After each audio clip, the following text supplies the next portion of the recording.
Recent research from a number of latrine programmes has shown that on average 40% of women are not using the latrines we provide. There are a number of reasons for this, including a fear of people peeping in, a fear of sexual harassment, a fear of vermin, insufficient lighting at night, and a lack of proper locks on doors. If latrines are not used, money, time and resources are wasted, and we are failing in our responsibility to the communities we work with. This may also result in greater levels of open defecation and other alternatives, which will put people at risk of disease. So what can we do to address this?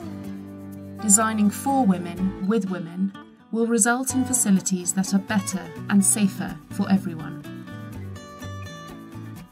I feel happy using a latrine when I can lock the door so nobody can get in. I feel happy using a latrine when I can enter and leave unobserved. I feel happy using a latrine when I can see what I'm doing inside day and night. Excreta disposal is a continuous service, not a one-off installation. It's important to consult and involve users at every stage of the process. Appropriate latrines can be developed by making sure that all users have an equal voice and by asking them key questions from the outset. Think about the workability of sharing latrines, gender segregation, cultural or religious practices, and any nighttime habits that should also be considered.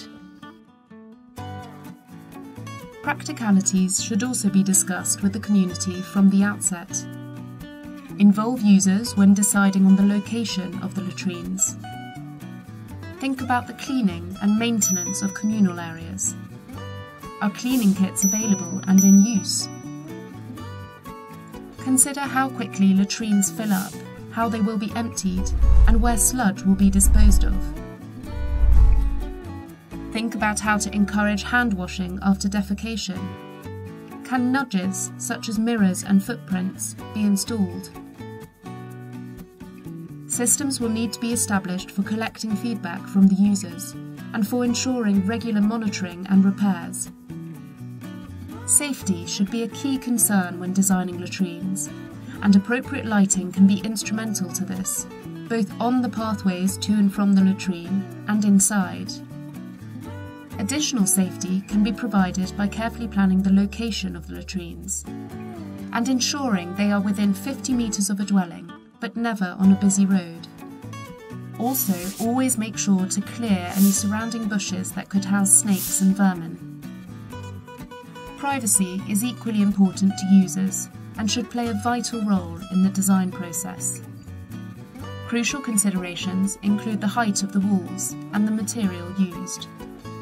Plastic, for instance, could easily be transparent and should be repaired if damaged. Also consider gaps and whether the user's head and feet are hidden from view. Is there a functional internal lock, even in rapid onset emergencies? Does the height of that lock permit use by both adults and children?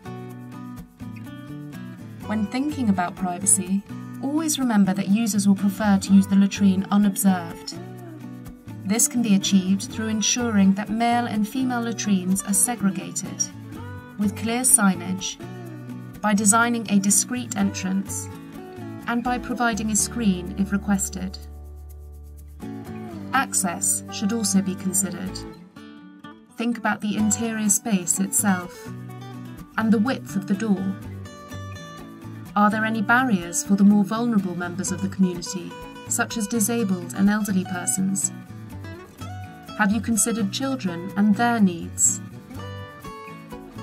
Menstrual hygiene management, or MHM, can be a sensitive issue for the communities we assist, but it is a critical consideration when designing a latrine.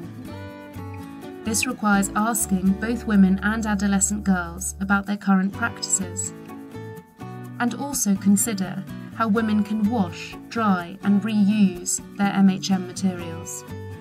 Is there a suitable disposal system in place?